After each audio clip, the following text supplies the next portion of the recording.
scammed out of thousands of dollars. She thought it was the bank calling. And, the guy on the other end, he sure knew enough to make it sound legit. He did, but it was a scam. She lost thousands of dollars. And wait until you hear how the family thinks he got all that information that was so convincing. Jenna Sachs is here with that. Jenna.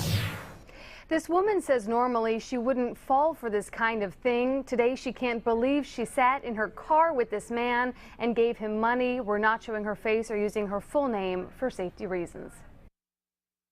I could scream. Looking back, Betty is mostly embarrassed. I don't know why this stuff didn't connect. That's what gets me. At 87 years old, she's sharp, and since her husband died in February, she's been on top of her finances. The one glaring exception started with a phone call in April. He said that he was security or something for the bank.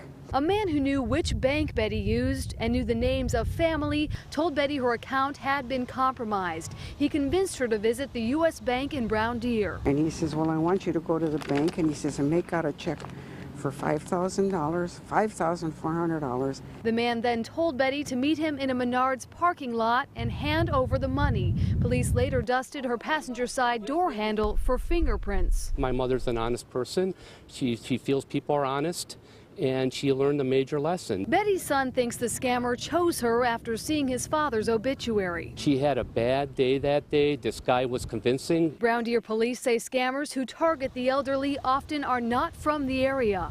They travel around the whole country perpetrating their scams. And that's just one reason they're hard to prosecute. So it's hard to get descriptions from the victims. They don't have the best memories, so it's hard for them to, look at a picture and remember if that's the person they saw or not. Betty is sharing her story as a warning. Don't fall for anything you don't really and truly understand.